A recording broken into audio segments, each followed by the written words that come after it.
What's up, YouTube? Today we're going to be doing a couple small tasks, but first, a quick trip at Home Depot. We're going to be buying some light switch covers, closet doorknobs, door hinges, sealant, and sponges. Kind of, but I think it was good. The last one was too high. 325 for the kitchen and 1 for the bathroom. 3. And 2 little.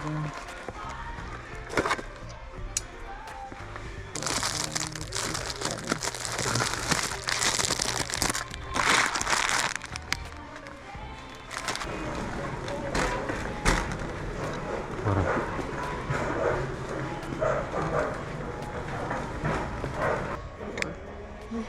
on. We did some quick math and figured out that the contractor pack is actually cheaper than buying individual knobs.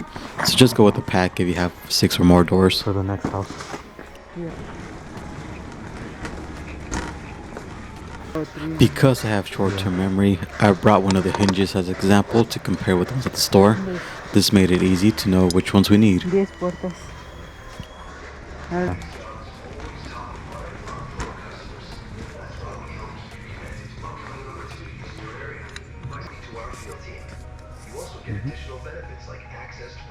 Okay. Sponge and implant. They had a tile for $1? No, $3. Cool. $3. I don't know about you guys, but whenever I use a self-checkout, I feel like I need to make it clear to the employee that I'm scanning each item. I'm not stealing anything, I promise. Quick pro tip, sign up for a Home Depot Pro Rewards account and you'll get discounts and perks.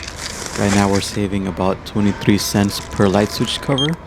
Don't know if that's because of the Pro Rewards or if it's because we're buying bulk. On this?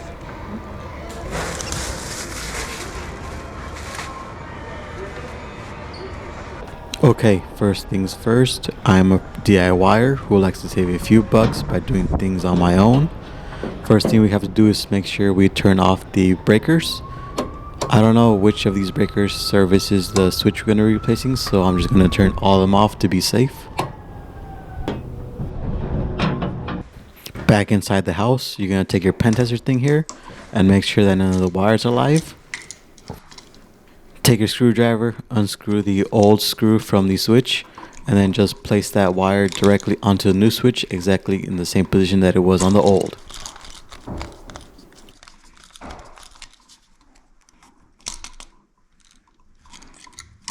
Do the same for the other wire.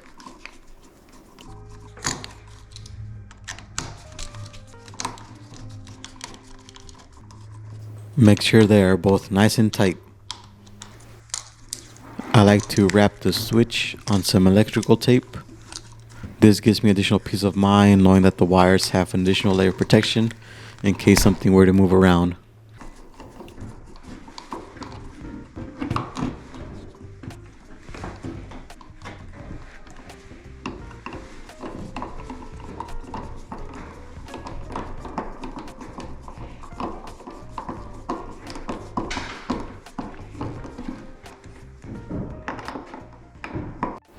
Now to finish this, we're going to add the faceplate.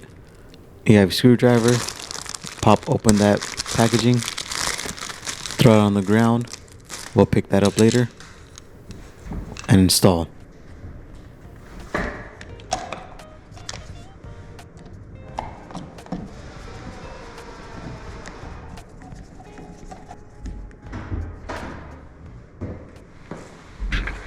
Now we're going to replace the hinges on this door.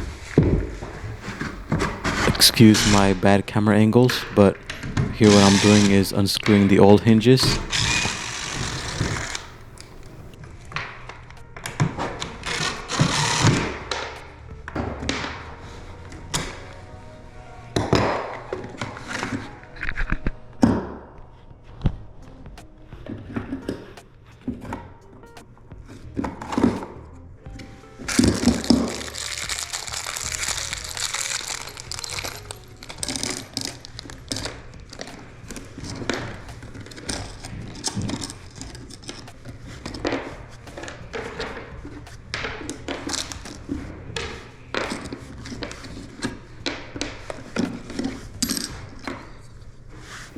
If you look to the left, you can see I used a shim board and a piece of cardboard so the door can support a little bit as I install the new hinge.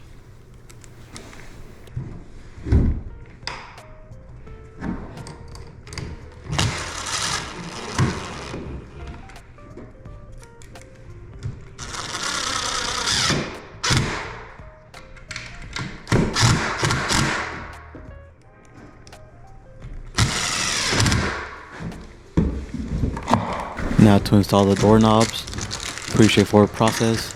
Grab everything you need from the box.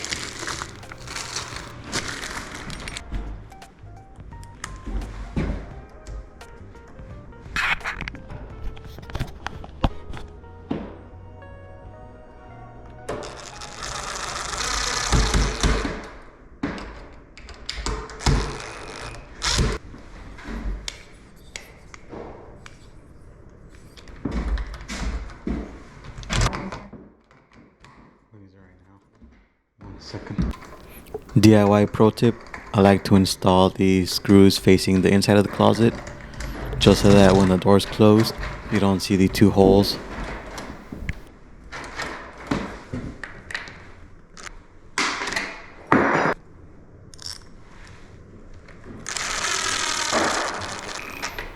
Overall, I think this is a pretty budget-friendly way to make your doors look a little bit cleaner.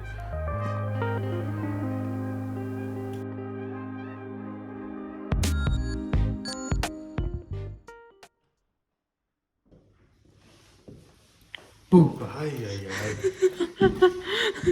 What do you have to say about being scared? Don't do that.